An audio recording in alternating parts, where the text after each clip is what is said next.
asesora científica del presidente Joe Biden. Valley Professor de Biología Marina en Oregon State University. Fue ex USA Science Envoy para los océanos y ex subsecretaria de Comercio para los océanos y la atmósfera. Entonces, con ustedes ahora, que recuerden, tienen que escucharla a través del dispositivo que les pasamos, les dejo con ustedes a Jane Lubchenco. Muchas gracias, Jane, por estar acá.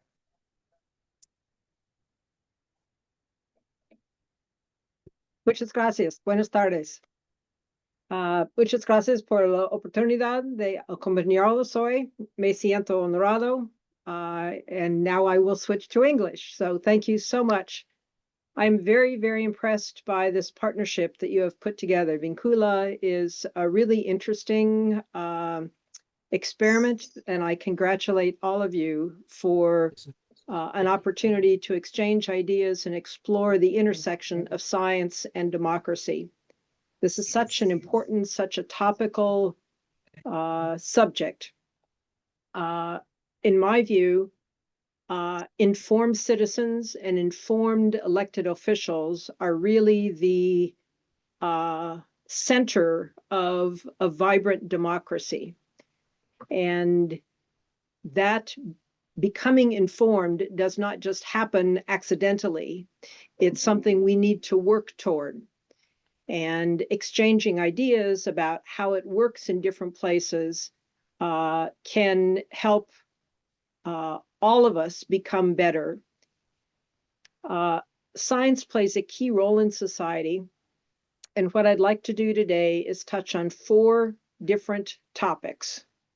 1, the distinct but complementary roles of science and policy.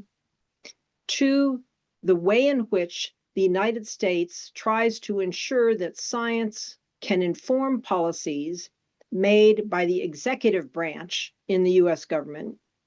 Number 3, my reflections on what makes science effective in shaping policy, or rather, I should say, what makes scientists effective in shaping policy. And 4, the role of universities in this science policy ecosystem. So those are the 4 topics that I want to structure my thoughts around today. So let's dive into the first one. This is science and policy, and I believe that they have distinctive but nicely complementary roles. And in an ideal world, they are mutually reinforcing. We have science for policy and policy for science. Now, let's reflect on what the key roles of science are in our society. One, of course, is to discover new knowledge. But equally important is to share that knowledge. Share that knowledge with others so that they can benefit from that knowledge. And as we are sharing knowledge with policymakers, I think it's critically important for scientists to understand that science should inform action, not dictate action. Let me say that again. Science should inform, but not dictate action. And that's critically important, and it's something that many scientists don't understand. Policymakers will take into account many, many different things when they are making decisions. Politics, economics, values, strategy, all sorts of other considerations. In my view, science should also be at the table, but that science is not the only thing. And so scientific information is one of many considerations that policymakers should have in making their decisions. In my view,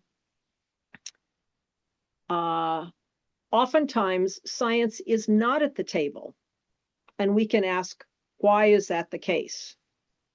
In my country, sometimes it's not at the table because the science that is being created the new knowledge that's being created in universities, for example, is not accessible to policymakers. They don't know about it.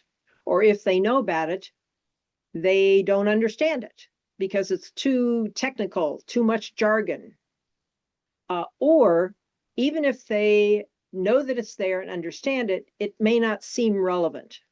And so for science to be useful to policymakers, it has to be accessible, it has to be understandable, has to be relevant to a decision that's being made, and it needs to be trusted. And so all of those are key elements to consider, but that science is only informing policy decisions. It doesn't say to a policymaker, you must do something. It says, here's what we know, and based on that, here are the logical consequences of different choices. If you do this, then this is the likely outcome. If you do something else, this is the likely outcome. But it doesn't say you must do something. And so science to inform is very different from science to dictate action. So the key role of science and policy, I think, is important. The role of policy, in my view, is simply to improve human well-being, to use the power of governments to improve human well-being. And if science is at the table, that will happen in a better way, more effectively. So science is a critical element in policymaking, but not the only one. And science informs, not dictates. And if we want science at the table, we scientists have an obligation to make that science accessible, understandable, relevant, and trusted. Now, it's not just science that should be at the table, but scientists. And so having scientists, people who are scientists in government, is as important as having the scientific information. And I say that because all too often, non-scientists will look at a synthesis of scientific information, and they may or may not quite understand a lot of the nuances or the implications. And so having a scientist at the table, not just as an interpreter, but as an active participant in the decision-making progress, is critically important. The relationship between science and policy then is a very rich one. It is essential to a functioning democracy. And so it's worth exploring, how can we ensure that we have good science and good scientists at the table in decision-making? I mentioned earlier that there's a dual role for science in government. Scientists and science in government should be a champion for science. We know that science is not just a body of facts and figures, but an ongoing process of discovery. And we need to cultivate and enable that ongoing process of discovery. And so scientists in government should be champions for science. The second part of that dual role is science for policy, and making sure, that's what we've been talking about before, making sure that science is available to inform the policy process. So those are my thoughts on my first topic, science and policy. They're different but complementary roles. Segueing now to my second topic, which is how do we do this in the United States? And I want to make clear that no one country is the perfect model for another country. Each country has its own history, its own cultures, its own values, its own idiosyncrasies. And so I offer this in terms of how we do it in the United States simply as information, not in the guise of because we do it, you should. And so this is simply to offer an example of one way. So in 1976, the US Congress created a new office within the White House complex to enable science to inform policies of the executive branch. So we have the executive branch, the legislative branch, and the judicial branch. So we're talking now only about the executive branch, the president, the White House, the federal agencies that are under the president's purview. So in 1976, the US Congress created the White House Office of Science and Technology Policy. And that office has been in operation and functional throughout the decades since the time it was created. It doesn't have a large budget, and it changes in terms of its priorities from one presidential administration to another. So it's a standing structure, but it has flexibility to be in service to whoever the current president is, while still maintaining a structure of science and credible scientific presence. The functions of the Office of Science and Technology Policy, OSTP, the functions of OSTP are, one, to advocate for science. So, for example, for the budgets for the National Science Foundation or NIH or agency science budgets. Two, to vet policies that the administration might want to issue to help ensure that they are scientifically credible. And so if somebody else in the White House or in one of the federal agencies proposes something to the president, the Office of Science and Technology Policy reviews that policy and makes sure that it is scientifically credible. And so everything goes through this office for comment. 3, OSTP can initiate policies or propose policies based on science. And so, for example, in the last 4 years, when I was at the White House in OSTP leading the climate and environment team, we proposed or initiated new policies. For example, President Biden was keen to be very forward-leaning in climate action. And so OSTP said, we know that that mitigation is really important, but so too is adaptation. We know that emission reductions are important, but also carbon removal. The scientists said technology is important, but nature is also important.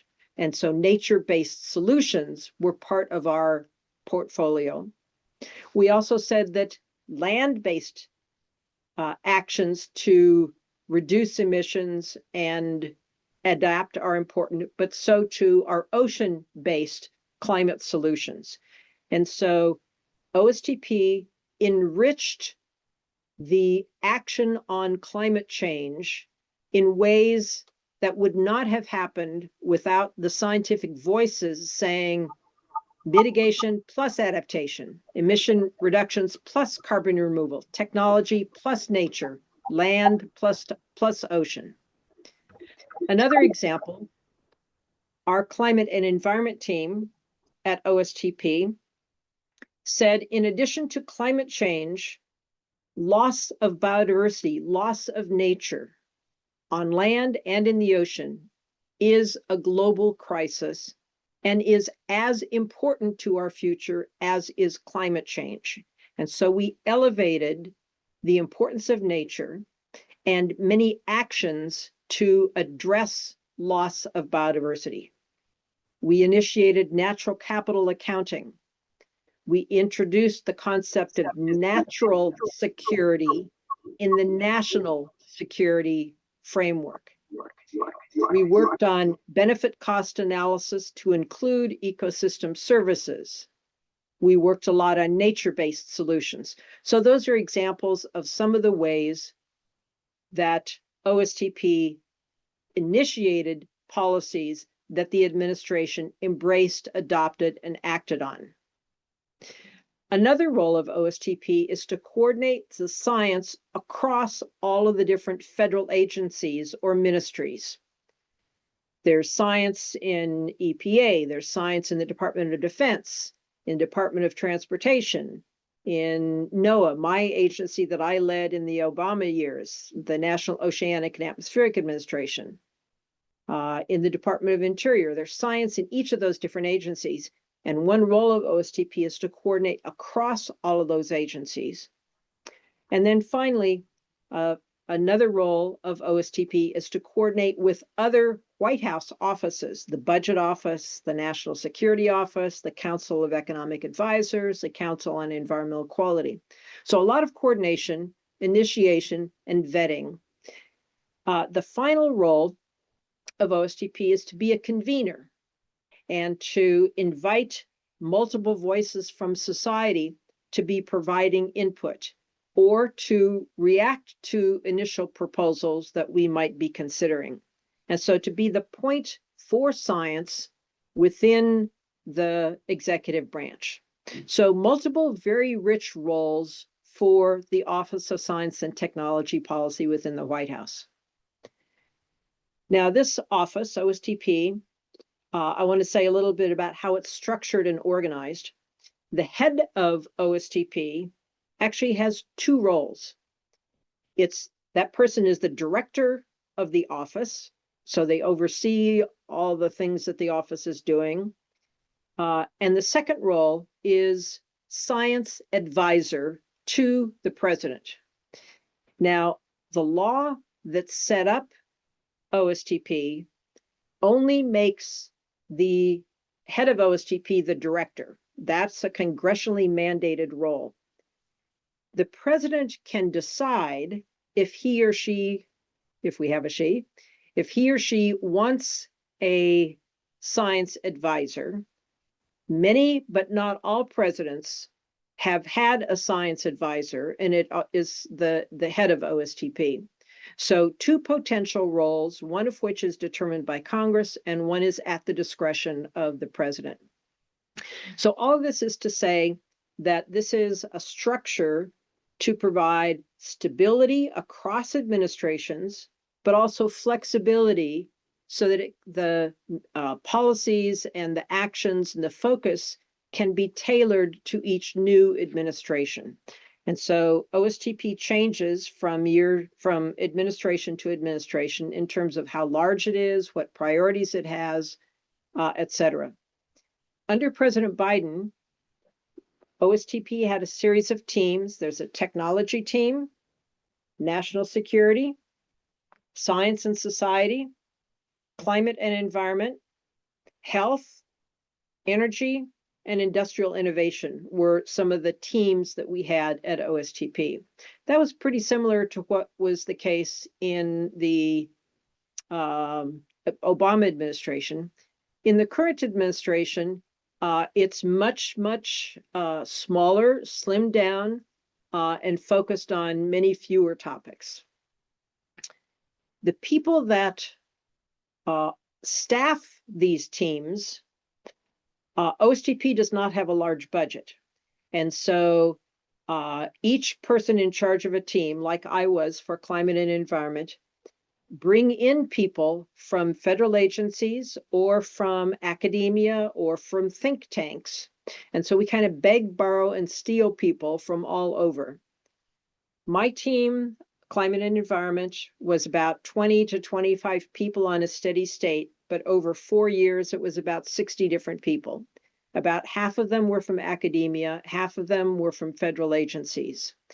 And that team focused on climate and nature, like I've just described, but also environmental health, indigenous knowledge, polar issues, and ocean issues were some of the big topical areas that we worked on.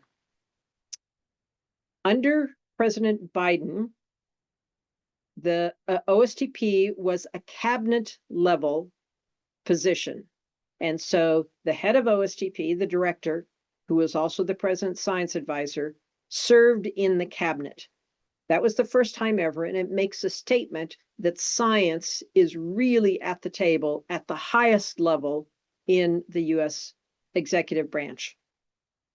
The effectiveness of OSTP varies by administration, as you might imagine. In Obama and Biden, it was very effective, and that's partly because there were personal relationships between the president and the science advisor.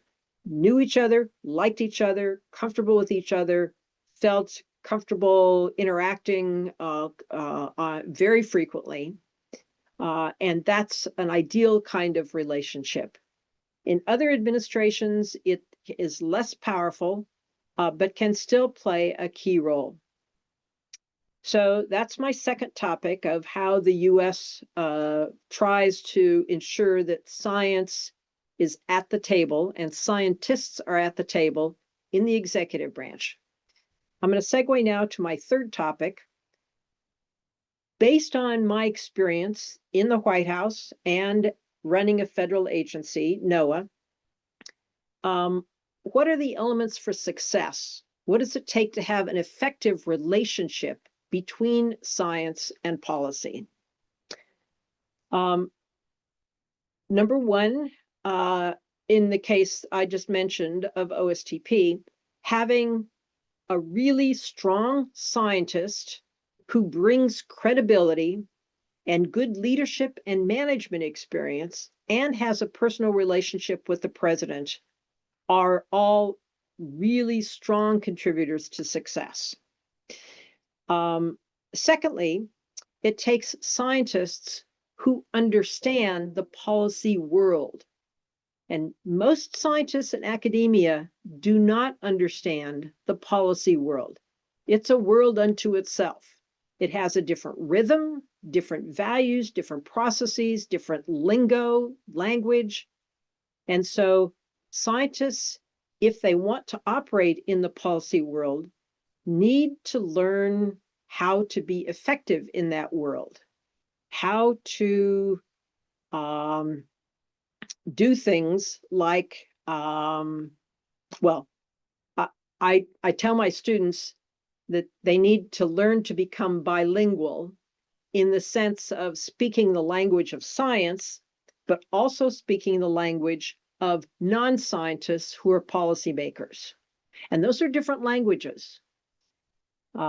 Scientists who are effective in this policy world need to be very practical. They need to be focused on what is possible and how to do it. Relationships matter hugely. Personal relationships. And so being able to cultivate good relationships over a long period of time is critically important. And how to make science be useful. It's not just there in some abstract sense, but how to embed science in policy is a real art. And frankly, it also takes a culture within the policy community of valuing science and valuing scientific integrity. And by scientific integrity, I mean valuing the scientific information in and of itself. And that, so a violation of scientific integrity would be, for example, to manipulate the science, to distort the science, to cherry pick the science, or to suppress science are all violations of scientific integrity policy. And so there are a number of elements that make for successful engagement of scientists in the policy process. Let me segue now to my fourth and final topic, and that is the role of universities. Obviously, universities enable scientific discovery, train scientists and policymakers to think critically and value and use scientific information. Ideally, they should also produce scientists who are willing to do public service. And that can be faculty members, or it can be students who will eventually go into positions. But for all of that to work universities need to do more than they do now.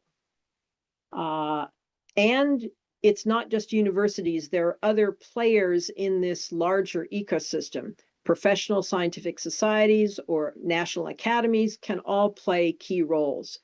That collective needs to, number one, train scientists to be effective communicators of their science. And typically, universities do not do that. We train scientists to speak the language of science and do science, not necessarily to share it more broadly. So universities can do a much better job of training scientists to be effective communicators of their science. Two, universities should value and reward public service. They need to make a point of saying, this is important, we value this. And so when promotion decisions come, when tenure decisions come, valuing public service and understanding it takes a lot of time to do it well is important. Three, providing policy training, opportunities, or pathways for scientists to get into government are also things that universities or other organizations like professional scientific societies can do. In the United States, a large professional scientific society, the American Association for the Advancement of Science, AAAS, has a program that is spectacular. It's called Science and Technology Policy Fellows. And scientists who have PhDs at any level, so postdoc all the way up to senior professors, can apply for this program. They have a 2-week period of spectacular training that introduces them to the world of policy, how it works, and how to be effective, and then places them in the government for 1 year, can be renewed for a second, and it might be in a congressional office, it might be in a federal agency. And so that is a very powerful mechanism for giving scientists a taste for what it's like to operate in the policy world, see if they like it, see if they're good at it. And then that is an entry path to often becoming much more active in being employed by federal agencies. And so it's an entry point as well as an opportunity for bringing science to the policy world on an ongoing basis. Also, another key element here is that universities can contribute to, although it can be led by universities or a consortium of universities like yours, or in my country, the National Academies plays this role as well, and that is to produce consensus scientific assessments. So a synthesis of knowledge to communicate on a topical subject. Where are the points where everybody agrees? What is the level of the state of knowledge of a particular topic? Where are the areas of agreement? Where is there less agreement? What are the priorities for gaining more information? So identifying scientific priorities. So that scientific assessment statement is critically important. And this can be done, again, not just by universities, by this larger ecosystem, professional scientific societies, national academies, Office of Science and Technology Policy, science and agencies, think tanks. Those are all elements of this ecosystem, and no one of those is doing it all. They each contribute something. So the vital functions, the key elements in this science to policy world that I'm talking about are having a structure like OSTP that is stable but flexible through time so that it can be adapted to a new administration. It requires people who are able to function effectively. So that means having scientists be trained in policymaking.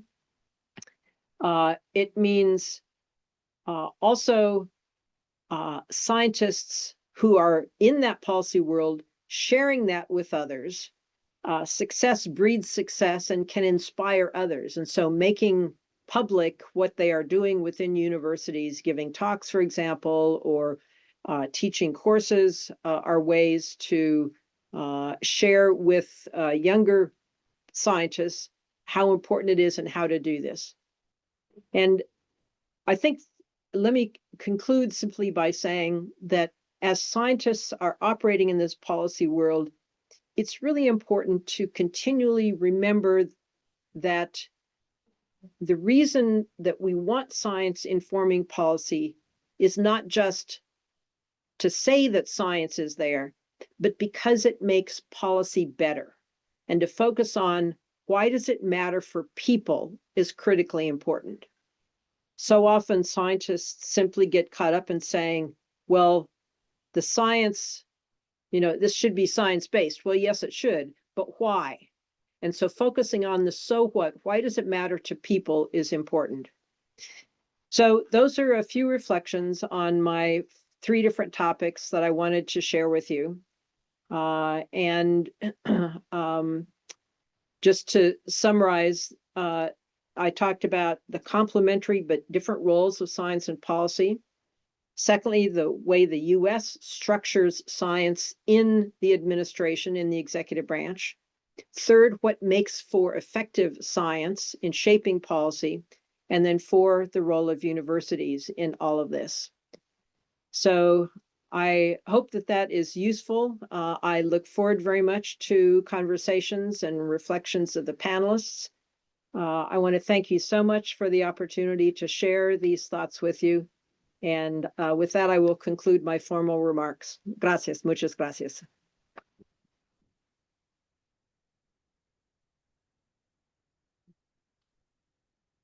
Gracias, Jane, por esta muy valiosa exposición, por la experiencia norteamericana y los desafíos de los cuales podemos reflexionar. Y como tú dices, a continuación daremos justamente inicio al panel de conversación para poder comentar algunas de estas ideas que tienen que ver con la experiencia y los desafíos de la asesoría científica en Chile, ¿ya? Para eso participarán de este panel el vicepresidente del Senado, senador Ricardo Lagos Weber, a quien invitamos a pasar a los académicos Sebastián Soto de la Pontificia Universidad Católica de Chile, Claudio Fuentes, profesor titular de la Universidad Diego Portales, moderará este panel Marcela Perticará, académica y directora del Departamento de Economía de la Universidad Diego Portales. Muchas gracias.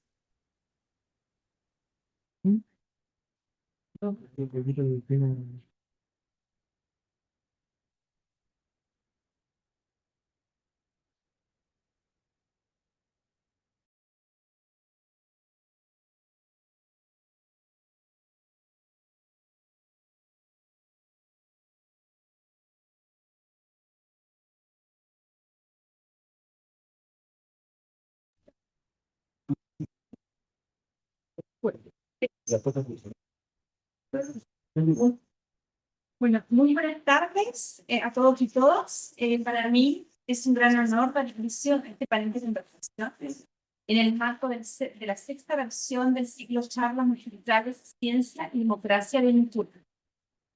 Hemos escuchado la presentación de Jane Lichenko, a quien le agradecemos profundamente por compartir su experiencia y reflexiones. Y ahora vamos a hablar con los panelistas que me acompañan el día de hoy.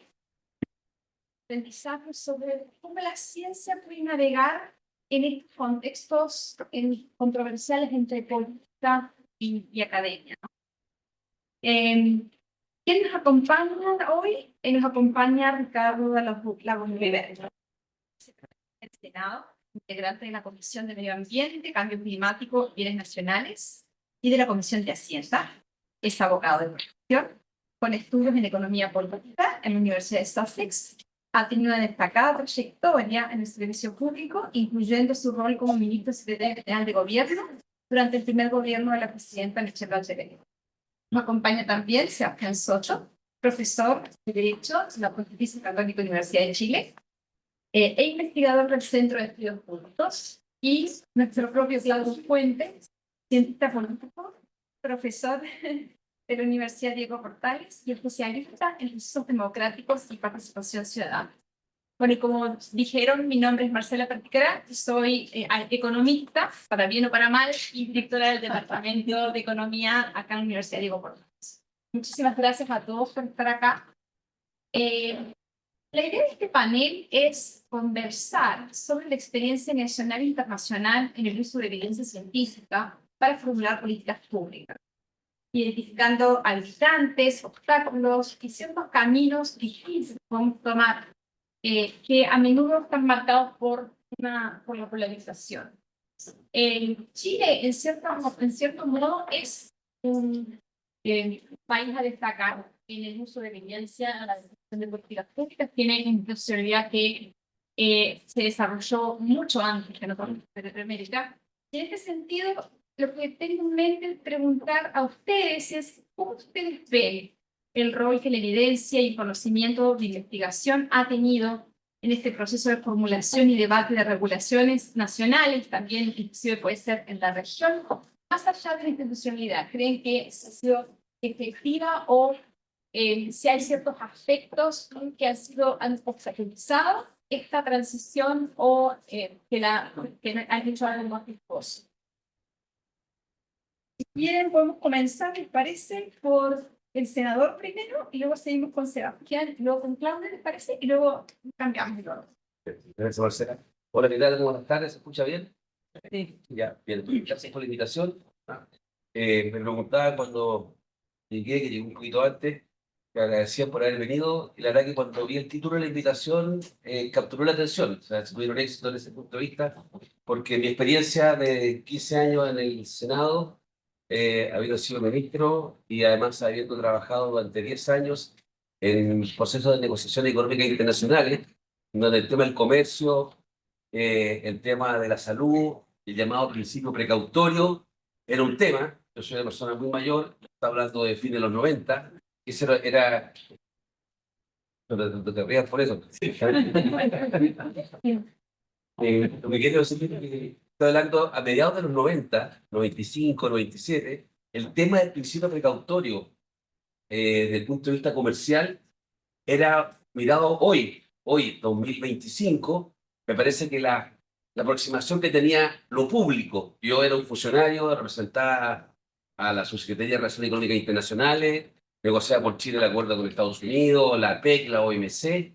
Bueno, había una disputa muy fuerte entre Europa y Estados Unidos, básicamente, sobre el principio precautorio.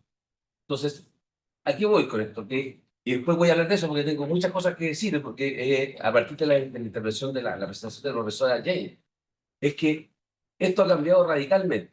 Desde mirar esto con cierta distancia, esto como mirar, lo digo muy responsablemente, no me enorgullece, pero mirar hacia atrás, había muy poca valoración al tema de la evidencia científica o a otros elementos a la hora de la toma de decisiones.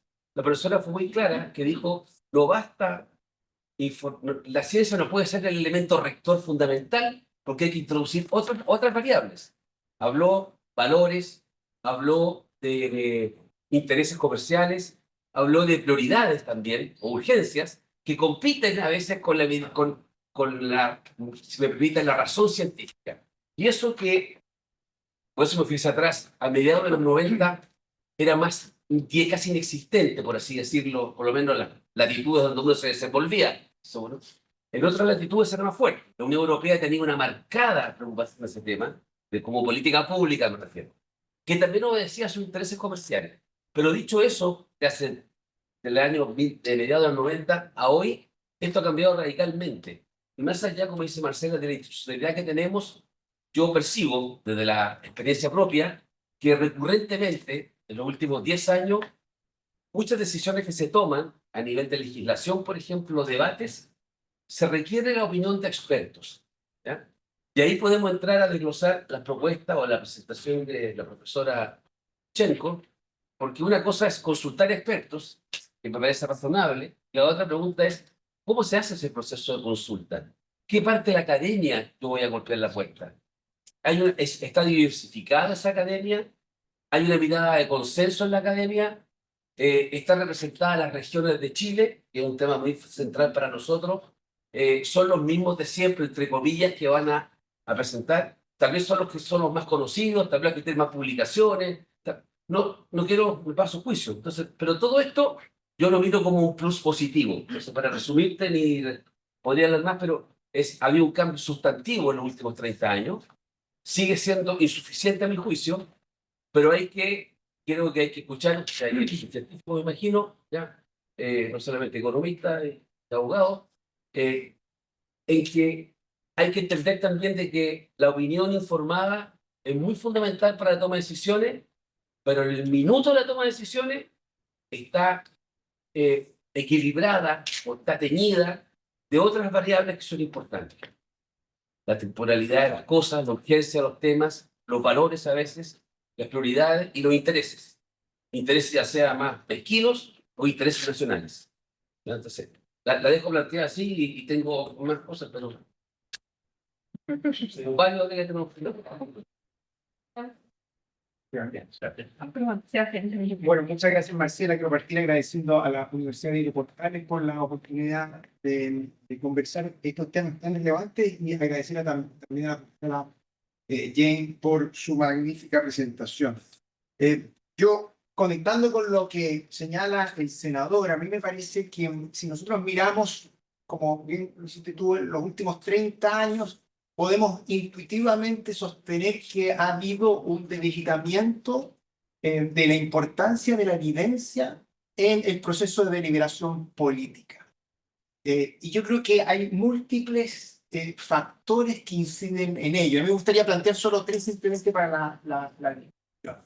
El primero, me da la impresión que es uno cultural que acontece en todas partes, a la discusión en Estados Unidos de las vacunas, o la discusión que hemos tenido nosotros en los últimos años al evaluar los últimos 30 años, llamémoslo así, aparece muy atravesada por un cuestionamiento a la evidencia. ¿Y por qué? Porque la política hoy día tiende a ser aparentemente más sentimental, más identitaria y menos fundada tal vez en la evidencia. Pero hay otros elementos. Un segundo factor que a mí me gustaría destacar es el institucional.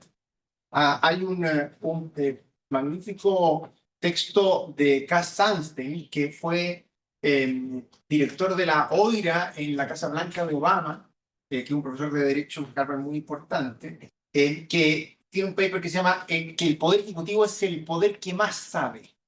Es decir, el que más conocimiento administra y recoge, porque el legislativo, por diversas razones que podemos conversar, tiene más dificultades de administrar conocimiento, y el judicial siempre lo administra mediado por el derecho, por los litigios, que la verdad es que lo confunde todos. Entonces, el poder ejecutivo es el que administra hoy día el conocimiento en la sociedad moderna, para la elaboración de política pública.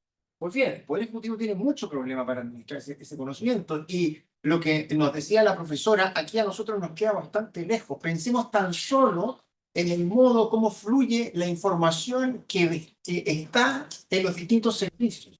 Yo estoy seguro que muchos de ustedes que tienen que acceder a bases de datos tienen que abrirle información a este servicio, después al de al lado, la información entre los servicios no fluye, en fin, todo ese tipo de discusiones que podemos tener intensamente muestra que que incluso en el Poder Ejecutivo, que soy el poder que más sabe, tiene distintas dificultades para administrar esa información. Y la tercera, la última, yo diría que es una cosa más sociológica. Lo que me ha impresionado ha ocurrido también en los últimos 30, 40 años es un distanciamiento afectivo entre este mundo y Valparaíso, y la moneda. Es decir, lo que nos decía la profesora, los vínculos, la relación de confianza de este mundo, de nuestros colegas universitarios con aquellos que están en la mesa en donde se toman las decisiones. A mí me encantaría, tengo la intuición, nunca he hecho ese trabajo, pero de hacer la siguiente pregunta a un profesor universitario de los 90 y decirle, ¿cuántos políticos o funcionarios públicos que toman decisiones estaban en tu agenda de contactos? ¿Y cuántos nosotros hoy día tenemos en nuestra agenda de contactos? Y mi impresión, una investigación para el futuro, es que eso hoy día se ha reducido. Y entonces eso daña severamente la posibilidad de contactar, de vincular y de transferir información al proceso de toma de decisiones. Empecemos entonces cuestiones institucionales, cuestiones más culturales y de cuestiones más sociológicas afectivas, es lo que han reducido, en mi impresión, que los procesos de deliberación de política pública, la evidencia esté claramente sobre la mesa.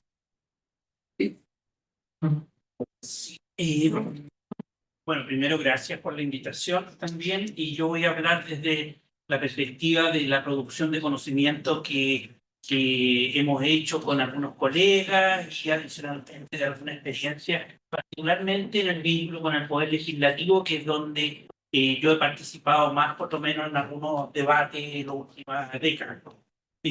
Primero, el punto que planteaba Sebastián, o sea, yo comparto de que la evidencia y la toma de decisión en evidencia, basada en evidencia, en Chile es cada vez más importante, pero enfrenta algunos desafíos relevantes. El primero, en la línea de lo que Sebastián planteaba, yo creo que efectivamente se empieza a producir un distanciamiento. Ahora ese distanciamiento no sé si es por falta de confianza, sino que por tipos de incentivo que tenemos los académicos versus los tomadores de decisión. Por ejemplo, para la academia hoy día el tipo de incentivo es publish or perish, o sea, es publicar o morir. Y eso te lleva a una lógica de que estamos metidos en una dinámica de publicaciones indexadas que no dice relación con la política pública directamente. Podría decirlo potencialmente, pero hacer esa traducción, como Jay planteaba, es crucial. O sea, y yo creo que el gran desafío para las universidades, para los centros, para los gobiernos, es hacer esa traducción, porque el incentivo de los académicos no está en incidir en la política pública. En eso yo creo que se ha producido un distanciamiento. Entonces, ciencia y toma de decisión, por lo menos en Chile, está muy separada. Pensemos en proyectos Fondesit, así como concretamente ANI de exploración, todos. ¿Cuál es el objetivo? ¿Cómo somos medidos? Por la cantidad de publicaciones que tenemos indexadas. Punto. Todo el resto, participar, colaborar con el medio, todo eso es retórica, a mi juicio. No hay una medida concreta de decir, ¿sabe qué? Como Jay planteaba, no hay un programa que diga, vamos a tomar este científico, lo vamos a llevar a un ministerio un año y a colaborar. Eso no existe, por lo menos yo no lo conozco en el país. Y ese es un problema para la toma de decisiones. A mí me encantaría estar un año de sabático en el Congreso y trabajar ahí en la toma de decisiones, por ejemplo. Sería súper interesante. Dos. Yo creo que hay que distinguir también, hay un tema que acá no se ha abordado, en el tipo de ciencias, porque es distinto una ciencia médica o ingenieril o incluso economista que la ciencia social. Y yo creo que, no sé si es ciencia en derecho, la ciencia del derecho, no, estoy en la duda, o la economía, etcétera. Pero ahí hay distinciones muy fuertes y que tienen que ver también con el tipo de metodología, el tipo de datos. Muchas veces yo defiendo que hay muchos datos cualitativos que son muy relevantes para la toma de decisión, pero que no son considerados porque no es un dato puro. O sea, yo estoy haciendo un trabajo ahora con carabineros, entrevistando a 30 carabineros. ¿Y cuál es la reacción de los tomadores de decisión? Ah, son 30. ¿Por qué no son? Entonces, ahí hay un problema de diálogo de las ciencias que yo creo que también hay que enfrentar y hay que abordar. Finalmente, yo creo que esto de que importa el dato, importa el resultado científico, llamémoslo más que el dato, resultado científico, pero operan otros factores. Eso es totalmente cierto, y yo creo que ahí hay un elemento, y voy a plantear dos casos así concretos. En el año 2009 estábamos viendo en Chile la transición al voto voluntario. Y nosotros, de varios académicos, nos juntamos, los politólogos, politólogas, y les dijimos, el efecto que va a tener es una baja sustantiva en la participación electoral y esto va a dañar la democracia. Y le dijimos por lo menos 20 puntos. De 70% mínimo van a tener 50%. Así fue.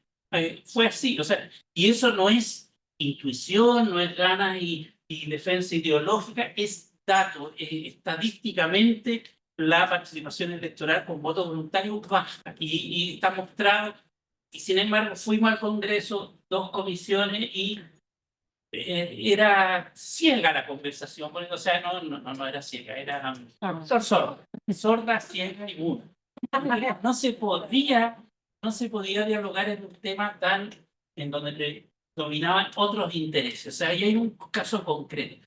Y lo mismo lo podríamos proyectar a los temas de salud sexual y reproductiva, natalidad, ahora el punitivismo, por ejemplo. O sea, está estudiado que las mayores penas no necesariamente reducen el delito, y eso está confirmado, así como comparativamente uno lo mira, y sin embargo Chile tiene una ola de aumento de penas brutal. Entonces, ahí la ciencia, el dato, va contra la toma de decisiones por las coyunturas políticas, por los factores ideológicos, por los intereses que tienden a pesar más que otros factores. Entonces, la pregunta ahí, y ahí termino, es si el dato no mata relato, porque eso no es así, el dato no está matando relato, ¿cómo podemos hacer para que sí sea significativo? Ese yo creo que es el desafío mayor para la ciencia y para los que queremos que se tomen decisiones con evidencia relevante. Y ahí yo creo que hay una yo creo que yo comparto que la institucionalidad, como decía Keynes, es clave. Es decir, tener una institucionalidad más robusta en el Congreso, en el Poder Ejecutivo, por ejemplo. Tener un consejo prospectivo, de análisis prospectivo, por ejemplo, sería súper relevante, porque eso nos colocaría a un diálogo que es distinto respecto de el futuro de Chile, y ahí la ciencia tiene mucho que decir. ¿Se puede intervenir Sí, para reaccionar o desordenamos? en realidad, casi todos ustedes se adelantaron un poco en ese punto. En particular, enfatizaron ciertas barreras que su juicio están impidiendo este trasvasismo en la academia política pública.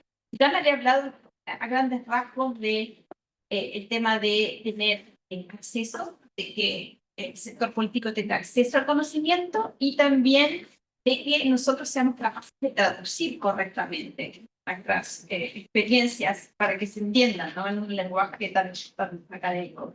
Entonces, ya me dijeron que hay un montón de barreras, pero yo no quiero, quiero hacer un challenging en el sentido de creer que tendríamos herramientas en la sociedad actual para mejorar ese acceso, y si no la hay, tú te adelantaste un poquito, Claudia, en el sentido de que tendrías, por ejemplo, tal vez que tener algo similar a la oficina que tienen en el, por ejemplo, el sector público. Yo creo que esto es una alta valoración por la Biblioteca del Comercio Nacional y un montón de investigaciones que a veces ellas muy aplicadas desde ahí trataban de generar. Entonces, podemos hablar un poco de eso y lo que querías mencionar adicionalmente. Ya, voy a abordar el tema, pero quisiera algo generar polémica, pero Sebastián, por ejemplo, señala que puso el ejemplo de los contactos telefónicos entre los 90 y ahora, ¿qué vínculo hay entre academia y la política? Yo he tenido una visión distinta. Yo veo que la presencia científica en la toma de decisiones, en la definición de nuestras políticas públicas, siendo muy letrado en toda la historia de Chile, pero muchas leyes que tenemos, hay espacio para la ciencia que tiene que trabajar. La ley de pesca, que está reformando, bueno, hay un comité científico. La Comité Internacional, Chile empujaba fuertemente el tratado BBNJ, el DDNJ, ¿ya?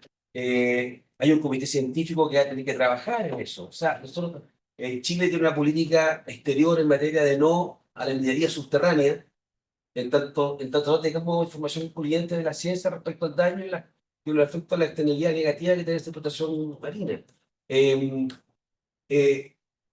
Si hablamos de ciencia y la extendemos a la economía, que yo entiendo que es parte de la ciencia, digamos, no tengo ninguna duda. O sea, recientemente Otra cosa es si le hacemos caso a la ciencia. ¿Ah? Pero nosotros, nuestro Consejo Fiscal Autónomo, para ponernos de lleno en los temas, bueno, el Consejo Fiscal Autónomo al final son opiniones de expertos, no sé si los científicos son científicos, ¿ah? Pero los consejeros del Consejo Fiscal Autónomo de ahora y los de antes son personas que son expertos en sus temas, conocen lo que están hablando y dan opiniones que van a contrapelo de lo que piensa el Ejecutivo a veces, ¿ah? Y te llega el paro en la cabeza. O sea, yo siento que hemos introducido elementos de opiniones externas, tratando de aislarlas del ciclo político, de la política misma, nos orienten. Y ahí está el Consejo Fiscal Autónomo o el Banco Central para esos efectos. El tema de los retiros del 10%, todos los retiros que hubo, yo te diría que el 85% de los, no sé, los economistas, los seguidores de los temas, te decían, esto no hace bueno para la economía. ¿Ya? Y otra cosa son las prioridades, los intereses de corto plazo, las premuras, la urgencia, la política coyuntural, que pasó por arriba de todo eso. ¿Ah? El Consejo Fiscal Autónomo es lo mismo. Quiero decir que si entiendo ciencia de manera más amplia, en donde la toma de decisiones tenga que estar influida, yo creo que existe ese rato. Lo que sí tenemos que ver es el tema de la institucionalidad. ¿Ya? Y ahí yo estoy de acuerdo que ahí tenemos una falencia. Ahora, lo que propone la profesora Chenko, Jane, claro, es de una envergadura, esa oficina de la Casa Blanca para política de ciencia y tecnología, ¿ah? Solamente en el área de océanos que ella dirigió, ¿ah? Eran 25 funcionarios. O sea, ¿ah? Coincido contigo que la mayor concentración de conocimiento lo tiene el Ejecutivo. Si yo lo llevo al área donde yo me desenvuelvo, que, bueno, estoy metido mucho en medio ambiente, océano, protección océano, pero el tema Hacienda, que es lo que he estado 15 años en el Senado, al final del día hacer frente a la edición de presupuesto y a todos los servicios, desde el Congreso, con la biblioteca del Congreso, flaco, no llega a ninguna parte. O sea, nosotros no tenemos una CBO como en Estados Unidos, que está la Congressional Budget Office, que tiene, algo así, como 300 funcionarios, millones de millones de dólares, y que es un contrapeso real no partisano, porque tiene que servir a todas las ambas cámaras del Congreso americano, a los republicanos y demócratas, pero es una contraparte válida a una DIPRE. A mí me llegó un informe financiero para la reforma previsional, para la reforma que sea, y yo tengo que dar comillas por bueno lo que me dice el Ejecutivo, porque no tengo cómo contrarrestarlo. No tengo forma. Entonces, y ahí también es cuando yo digo, bueno, yo quiero tener expertos también de otro lado, de recursos. Entonces, el tema de institucionalidad es lo que nos falla. Cuando lo hemos tratado de proponer, bueno, al final del día quedamos los recursos, pero yo tengo una mirada más optimista, que siento que la ciencia, o sea, ¿cómo se llama este constitución? Se llama vincula ese avance, ¿cierto? Bueno, no sé cuántos vincula había en Chile en el año 2000 y en el año 95. ¿Cuántos vincula? No había. O sea, y eso porque hay un movimiento. O sea, y a mí lo que me gustó de la presentación de la profesora que fue muy esquemática para aterrizarnos. ¿Ah? Te dijo, si está ahí, sí, necesita una institucionalidad nueva, pero te dijo de que hay una institucionalidad. Fíjate en abrir la oreja, saber relacionarte, entender la dinámica, la discusión de la definición de políticas públicas y además en el entrenamiento. Ella, no sé, pero dijo algo así como, mire, démosle el espacio y a ver si se acostumbran al tema, también no les gusta y les da tierra y se van. Pero yo te aseguro que van a haber muchos científicos y científicas del área de la ciencia que introducidas al mundo de la definición de políticas públicas van a enganchar de una manera clarita. ¿Ah? Algunos llegan hoy día y sin ánimo de que están los recursos, también que hay que conseguir recursos. Entonces, tal vez una forma de conseguir recursos para proyectos es participar en los debates. Y eso está ocurriendo también de alguna manera. Entonces, yo siento que de ahí tengo una diferencia. Yo siento que la ciencia está más presente que antes. ¿Ah? Creo que fue el presidente Piñera que tenía este consejo presidencial para el cambio climático. O sea, se juntaban ahí científicos, presidentes, no sé, trataban de. O sea, hay una mirada de que eso no hay que ignorar. Lo que sí me preocupa, y la tiro al tiro, es que estamos frente a algo que no lo demos garantizado. Porque este progreso que yo sí lo veo positivo. La misma Jane habla de Estados Unidos.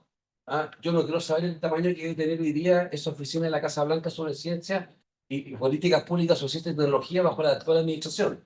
Hace 3 semanas acompañé, me invitó el presidente Gabriel Boric a la Asamblea General de Naciones Unidas, ¿ya? Inauguró Alfonso Guterres, secretario general, que dio un discurso global, integral, holístico. Segundo, el presidente Lula, que Brasil siempre es el primer país que es orador, porque una historia, hay una tradición, por lo que hablamos de los que le interesa el café. Y tercero, vino el presidente de Estados Unidos. Es bien fuerte ver en el podio de las Naciones Unidas a un líder elegido democráticamente, que es muy importante esto. Eso es lo que dijo. Si no, es visible todo lo que dijo. Dijo que el cambio climático era un con job, un engaño. Y habló de las energías verdes, Wind Energy, hizo Freud. O sea, eso fue, y habló, sería visible si no es porque habló en serio. Hubo en Chile, asistí hace 2 días a una conferencia organizada por el sector privado, vinculada al tema del comercio marítimo, navieras muy grande. Invitaron a 2 personas, yo creo que una profesora que claramente era demócrata, y a un ex jefe económico de la primera administración de Trump. Lo que vino a decirlo es si les gusta bien y si no les gusta bien también. No hay reglas, no hay nada. Entonces, siento que no tenemos que dar por garantizado lo que tenemos en materia de avance científico en la definición de políticas públicas. Y lo digo porque el Acuerdo de París, si hay un líder que dice que no existe el cambio climático, no existe, que es un engaño, y si eso se reproduce en Chile, yo lo he escuchado ya de asesores de candidatos presidenciales que ponen en duda, dicen, mire, siempre ha habido cambio de temperatura, te dicen. No le atribuyan las cosas. Eso te dicen. O sea, pues tienes razón, siempre que han habido cambio. La persona que llevaba a las Naciones Unidas dijo que en los años 2030 se hablaba de que el mundo se iba a enfriar. Y como el mundo no se enfrió, inventaron que el mundo se iba a calentar. Y como no saben qué chuntarle, así, textual, no le apuntan nunca, ahora van a hablar de cambio climático, porque se va para arriba o para abajo.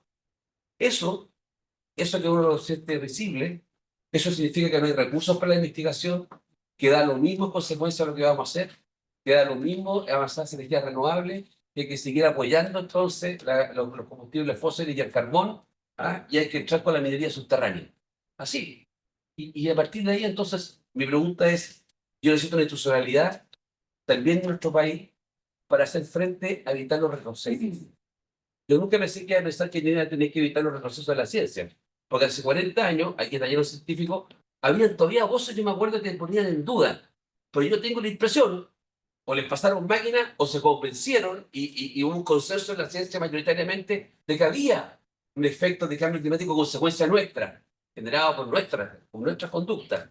Yo tengo entendido que eso es así todavía, o lo grueso, pero lo grueso, no es la mitad, el 85, 95%. Bueno, y ahora se pone en duda, y yo te digo, cuando se pone en duda por gente que tiene poder y tiene atribuciones, eso también, voy a poner el término elegantes, seduce voluntades y conocimientos. Y van a empezar a ver personas que se van a sumar a eso con ciertos cartones o títulos detrás. Entonces, mi preocupación hoy día, junto con tener la institucionalidad, es cómo se hace para mantener lo que se ha avanzado. Y creo que todo esto entonces es una suerte así como de caricatura, y vamos a hacerle panales, o nos riamos de las cosas que dicen los que se oponen, o que ya no es risible. Esto es serio. Bueno. Pero, sí, respecto de lo que tú preguntabas de barreras, y yo también lo plantearía en términos de oportunidades para fomentar una mayor colaboración entre quienes la toma de decisiones. Lo primero, yo creo que se está produciendo una transformación, y si uno ve los últimos 10 años, en materia de acumulación de información. En el Estado chileno, por lo menos, hay una mayor oportunidad para levantar datos que antes era muy, muy difícil. Todavía hay problemas de diálogo, de bases de datos, de toda la parte más técnica, pero yo creo que hay una oportunidad. O sea, la gran oportunidad yo creo que está dada por el desarrollo de la inteligencia artificial, que creo que está revolucionando y haciendo cambios exponenciales. Yo, de hecho, la semana pasada tuve en mi curso de proceso legislativo a una nueva plataforma que se llama Parlamento AI, y que en online, en línea, en el minuto, está levantando toda la información que están debatiendo los parlamentarios, lo traduce automáticamente y uno puede inmediatamente acumular. Yo tenía un tema, ponía seguimiento de quién hablaba, quién decía qué tema. Es impresionante. Entonces, la revolución que se está produciendo en términos de acumulación de datos, yo creo que es una oportunidad. Antes era una barrera el tema de la información, pero se está transformando. Estamos viviendo eso hace 2 años y ahora es muy grande. Yo creo que hay un mundo que poco explorado también, que es el que también James planteó, que una parte son los científicos, otros son aquellos que están haciendo trabajo, por ejemplo, consultoría, mucho de ese mundo de la consultoría que trabaja para el Estado en muchas, a veces universidades, a veces son consultorías privadas, pero que también levantan. Ahí hay un problema con la transparencia y el acceso a esos datos que yo creo que debiese hacerse mucho más transparente. Por ejemplo, no sé, los municipios están haciendo encuestas y ahí hay un problema de, oye, ¿por qué no se ponen de acuerdo en el tipo de encuestas que hace y multiplicarían los efectos con mucha mayor facilidad? Poner todo eso en línea, al servicio de los investigadores, open access, todo eso dentro del Estado yo creo que podría hacerse maravillas con la estructura tecnológica que estamos teniendo.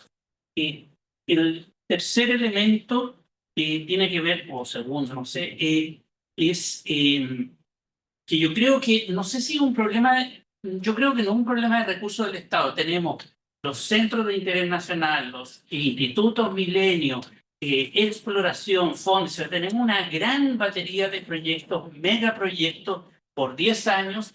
La pregunta ahí, centros de interés nacional, o sea, así se llaman. O sea, el objetivo, uno de los objetivos es impacto en la política pública. La pregunta es, ¿están impactando efectivamente en la política pública? ¿Cómo se puede hacer esa traducción? Yo creo que ese desafío pues, de los propios académicos, científicos, que es cómo quieren o no impactar o responder a esa pregunta de cómo traducir. Creo que este mismo proyecto y acá, por lo menos desde la universidad, se ha estado buscando hacer los policy papers, como toda esta lógica de traducción.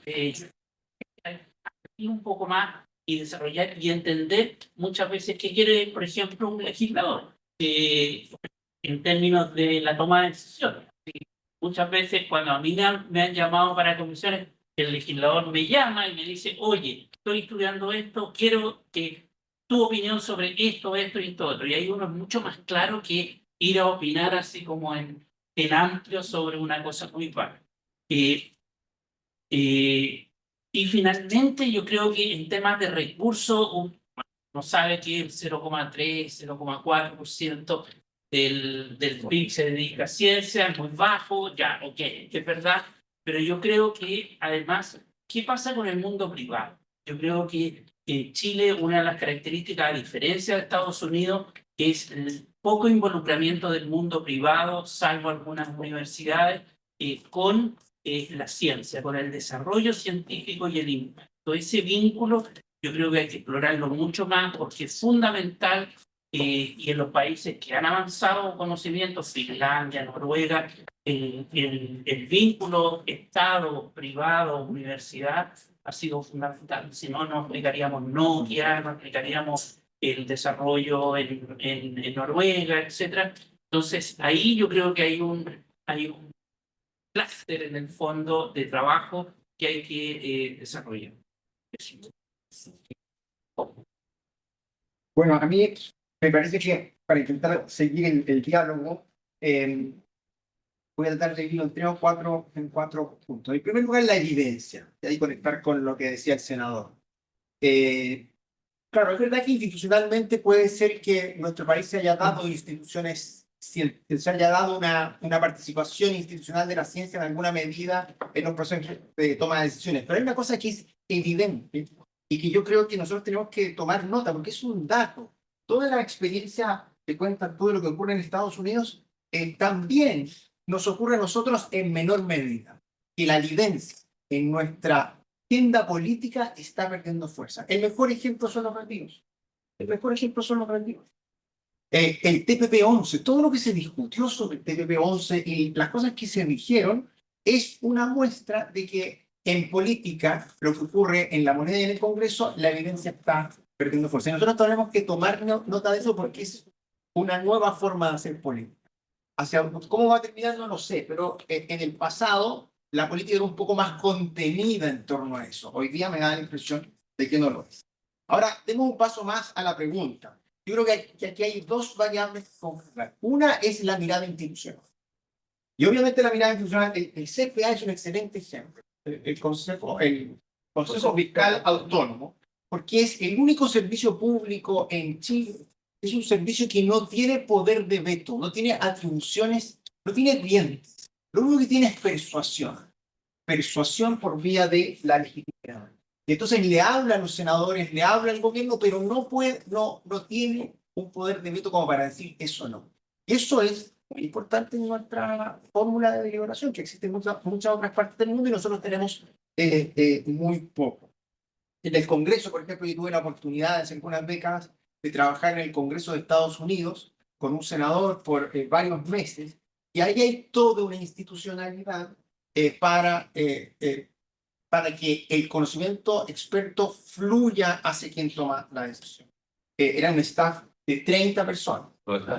Ya te quiero ver con un staff de 30 personas, un estado pequeñito como era un staff de 30 personas y todo una serie de asesores. Pero, y ahí viene, no es solamente la discusión institucional, no es solamente que exista un CBO o que exista un Congressional Research Service, sino que también tiene que existir un grupo de personas de confianza que sean capaces de transmitir el conocimiento experto más neutral que emana de estas instituciones a el senador, al ministro, al jefe de servicio. Porque de lo contrario, los políticos se llenan de papeles, ojalá no de papers, sino que de papeles, de que sean útiles para el conocimiento, pero requieren una mediación de confianza del político. Por eso yo creo que siempre al lado, aquí en Chile, ahora hablemos, de la Biblioteca del Congreso y los informes que hace, tiene que haber alguien de confianza del ministro, en su gabinete, del parlamentario, que pueda decirle, que pueda hacer dialogar esos nombres. Porque si no es mucho más difícil de hacer efecto. Y quiero conectar con lo último, finalmente, que decía Claudio. Yo creo que, sobre todo en el Congreso, es tremendamente relevante saber al continente que estamos cruzando cuando uno viene como experto. Y es un continente completamente distinto en sus incentivos, en las brújulas y en los nortes que tiene. En primer lugar, los parlamentarios no son expertos. Los parlamentarios, como dice un profesor británico, son la conexión con el sentido común. Es decir, no dialogan en el lenguaje científico, sino que dialogan en el lenguaje del sentido común. Entonces, el trabajo parlamentario en Chile es muy precario. Es muy precario. El ejemplo de la EDP es muy bueno.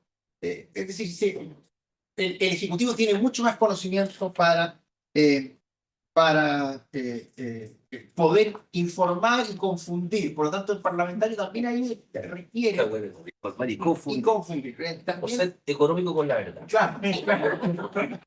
No se miente, pero sí económico con la verdad. Y lo que yo destaco mucho con esto es lo que dijo la profesora, que es que el científico tiene que participar de la mesa de decisión, pero nunca jamás tiene que decidir, porque está lleno de expertos que somos activistas. El escolactivismo. Es decir, esta idea de scholars que son activistas y que vienen con la verdad, pero en realidad vienen con una agenda personal. Yo creo que el mejor ejemplo es la discusión constitucional. Yo estuve. No solo los constitucionalistas, también los cientistas políticos promovieron el cambio constitucional como la gran solución a todo nuestro. Sin nunca, en realidad, abrir la puerta a las preguntas de lo que aquello significa. Yo creo que los académicos, nuestros colegas, han sido muy benevolentes con los constitucionalistas y con los cientistas políticos para que no caer solo en esta. Que más temprano o más tarde se subieron a este campo, porque en realidad lo que ocurrió con el cambio constitucional es que un grupo de académicos activistas promovió una agenda diciendo que era la solución a todos los problemas y no siquiera planteando las preguntas que hoy día nos parecen tan importantes. Bueno, muchísimas gracias a todos por sus valiosas intervenciones. Ciertamente me voy con algunas ideas. Obviamente que la investigación, la ciencia, tiene que tener un rol central en procesos regulatorios, en decisiones de política, pero que la institucionalidad, aunque esté, no es suficiente. Y en este contexto de tanta polarización, también destaco lo que nos decía el senador en el sentido de la necesidad de, aún teniendo algunas instituciones imperfectas, tratar de preservar y valorar los aportes que han tenido y de alguna manera tratar de empujar esta agenda de cambios que generen más incidencia de la ciencia. Muchas gracias a todos. Gracias.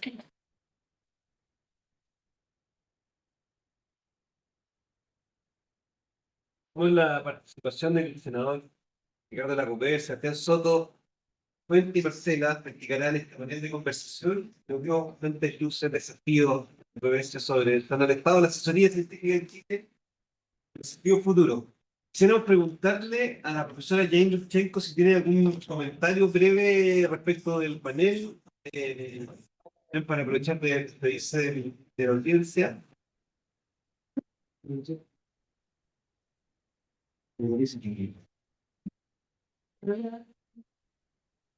Thank you. I've greatly enjoyed listening to the panelists, and I think they raised a number of critically important issues. I want to comment on just a couple of them. I'm hearing the Spanish translation. Is that coming through as well? No. No, okay, okay.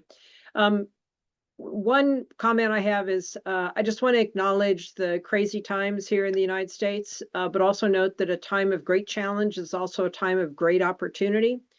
And while I'm horrified that the current administration is trying to destroy democratic and scientific institutions and wreak havoc on the world, I also see others that are stepping up to fill the leadership void. And in the United States, governors and mayors, for example, but also leaders of other countries, as we saw in the UN General Assembly a couple weeks ago, but also the private sector are all accelerating climate efforts.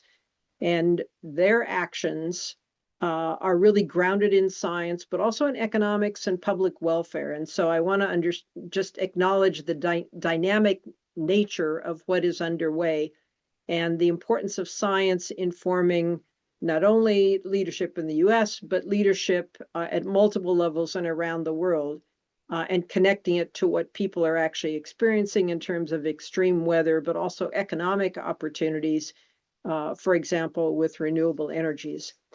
The panelists also focused on science and policymaking, and I want to just note that in 2018, the US Congress passed a law called the Evidence Act, whose primary goal is to improve the use of data and evidence in federal decision-making.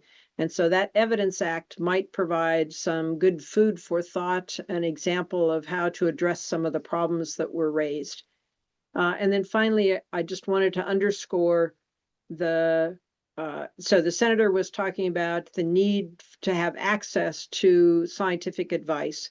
And the model that I mentioned of the AAAS, the American Association for the Advancement of Science and Technology Policy Fellows, enables a senator or a representative in the US Congress to have a scientist in their office on a daily basis, working with them to bring in the science from all different parts of science. And so that's a really powerful model to have science essentially at your right hand in the process of making decisions. Thank you for the opportunity to participate in this really rich discussion, not only today, but I know this is an ongoing, critically important conversation. It's been a great honor. I wish you all a good day, and thank you very much. Thank you.